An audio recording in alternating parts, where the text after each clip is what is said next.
Hi, everybody. I'd like to dedicate my talk today to a very special person. Just letting you all know. All right. So, when I was younger, I always was a super hyperactive and super competitive and questioning person. I always used to ask, why? Especially every time we learned something new. I'd be the person in the back, sitting up and getting super excited about what I was learning, and then I'd raise my hand. And sometimes I'd annoy my teachers with it a little bit. But the answer I always got to that question was always inside the box. The answer I got was always, oh, you'll need it in high school, or it's for your grade, or we have a bunch of stuff we need to get done before the end of June. Up until a middle school project, I never knew that my learning could mean more than the box. I never knew that my learning could be for more than myself. Up until our teacher assigned the STEM project. Now, when you're in middle school and you hear the words project, a little light goes off in your head, and the eye rolls start to come out, and how am I gonna find time for this? Or what is this gonna do? How is this gonna help me in life? That's what happens when they assign a project. No one wanted to do it, and no one was excited about it. And me and my little middle school brain thought that there was no issues. I was never taught real issues in school, and I never listened to the news or the radio because I was way too busy listening to One Direction. That's what makes you beautiful. Does anyone know that song? Yeah, okay. I was always too busy listening to that stuff, and I never knew about any real-world issues. So I was just going to build a volcano. Who in here has built a volcano for their middle school project? Anyone? Yeah, that's what I thought. So I had all the stuff ready, and I was just going to do that. And then my parents were like, no, you should put some time and some effort into this, and you should really think about it. So we sat down and ate supper, and we turned on the radio. And on the radio, we hear the story of Ellen Waters. Ellen Waters was a professional cyclist from Sussex, New Brunswick. She was known for her passion, her dedication, and her spirit for the sport. In the December of 2016, Ellen was home celebrating the holidays with her family, and because of the dedicated cyclist she was, she decided to go out for a training run. When she was on this training run, a driver did not see her, and sadly she was hit by the car and passed away. But because of Ellen and many other determined cyclists in New Brunswick, there is now a law there is a push on for this law. Ellen's law states that drivers must give cyclists 1 meter clearance on the road, or else they will be fined and they will lose 3 points on their license. After we heard this news on the radio, our family was excited. We said, oh, that's great, now cyclists will be more safe. But then my mom said, well, if I'm driving, it'd be hard to tell how long 1 meter is. You'd have to guess, and that's a really dangerous guess to make because it's a real life at stake. Then I had a little bike light moment. What if I created a light or something that gave drivers a visual on the road of how much space to give them? And what if I did this for my STEM project?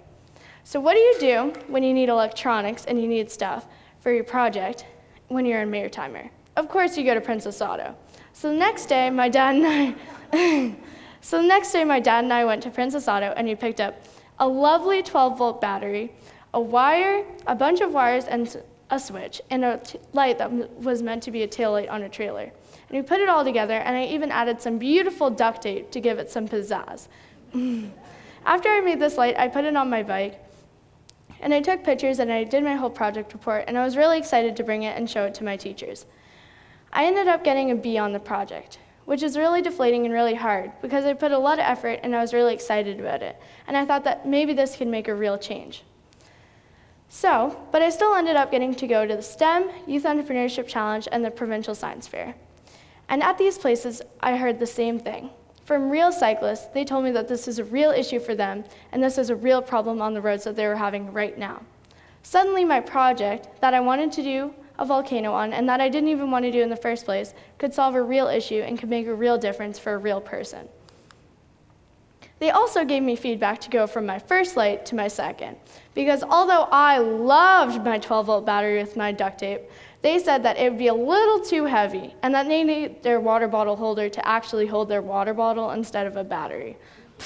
Who knew? But now we have a way more efficient light that's better for cyclists. This is what it looks like now. So now that I had this idea and this light in my house, I had no idea what to do with it. I had it here and I had no idea where to market it. So I decided to sell it at the Moncton Market. And I thought that the Moncton Market only started at noon. Apparently it starts really early. So just like every teenage girl, I was so excited to wake up at 6:30 in the morning. Not really, but I still ended up going, and I had a great time. I got to meet incredible cyclists like this biker gang, and I even discovered the best waffles that I've ever had ever. Just letting you all know, Joy's Waffle House makes 6:30 in the morning a lot more bearable, especially when she puts extra Nutella. Oh man.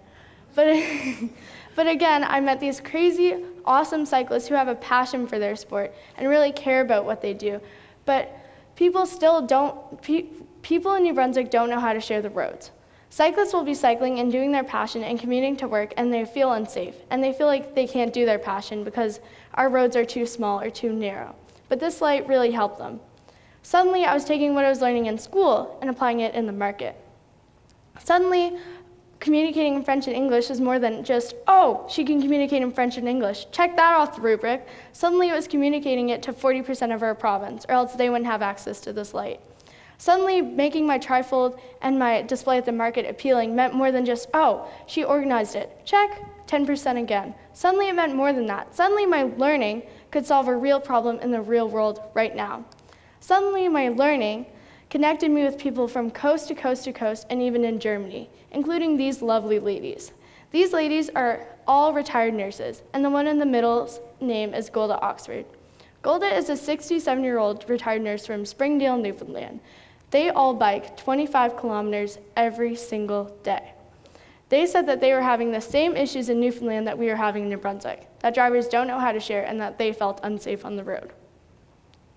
Who knew that this project that I didn't even want to do, that I was just going to build a volcano, that I rolled my eyes at when I first saw it, would get me in touch with these incredible people? The problem was, before this project, I was never excited about school, and I was never passionate about any projects I've done before. In school, we're taught to follow a line. We're taught to get good grades, go to good university, and get a good job that pays us a lot of money. And the problem is that when we're in that line, we forget about real-world problems, and we try to shelter our generation from them. It was just by fluke chance that I heard Ellen's story on the radio. If I would have missed that story, then I probably would have just built a volcano, and I wouldn't be up here on the stage today, and I wouldn't be in touch with these people. Kids all the time are oblivious to real-world problems, and we are way too comfortable in New Brunswick. We get caught up in that line. We get caught up in, oh, I didn't get an A. Oh, man. And we forget about the real problems. If we fail to train and teach our future generation about the issues that we are having in our environment, then we will continue to pick convenience over sustainability. It's easier to go to the grocery store and just use a plastic bag instead of remembering your reusable ones. It's easier to use a plastic straw instead of remembering your metal ones. But if we don't teach them that the result of choosing convenience over sustainability is that, then this happens. Our landfills continue to fill, our plastic islands in our ocean continue to grow, and these issues keep on getting bigger and bigger and bigger. There is no planet B. We need to teach them these issues. We can't say, oh, our generation's too young. They don't need to know about that. That's far down the road. We can't say, oh, we're in New Brunswick. We don't need to worry about that. Because soon, our issues, our plastic, is going to catch up to us. And we need to teach them about the results of that.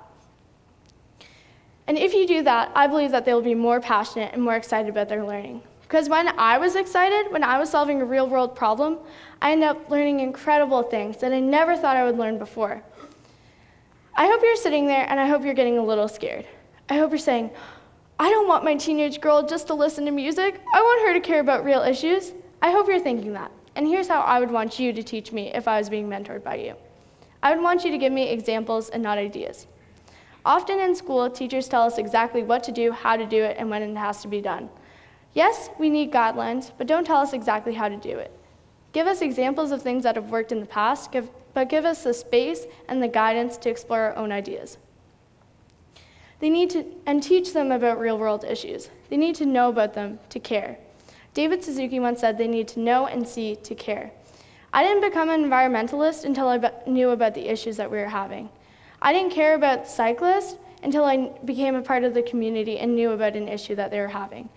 We need to know to care. I leave you with this. Adults, don't get caught up in the grades, the curriculum, or the prettiest posters. Teach our future generation real problems and give them the space and the guidance to let their ideas flourish. To the kids in the room, don't ever let your ideas be squashed by B's, C's, or honorable mentions. It would have been a lot easier for me to stop and just build a volcano. It would have been a lot easier for me to stop after those judges or those people told me I couldn't do it. It would have been a lot easier, but I wouldn't be up here today, and I wouldn't have gotten in contact with incredible people, and I wouldn't have got to try those incredible waffles. Finally, you have the power and you have the voice to take your ideas and run with them. Don't think that your learning is just for you, and don't think that school is just to get good grades. It can be so much more than that. And even if you fail, remember what Thomas Edison said. Our greatest weakness lies in giving up, and the most certain way to succeed is always to try just one more time. If you keep persevering and you keep trying and you keep learning about these new ideas, then I believe that you can solve them and you can change them and you can be the ones making real change in our planet. Thank you.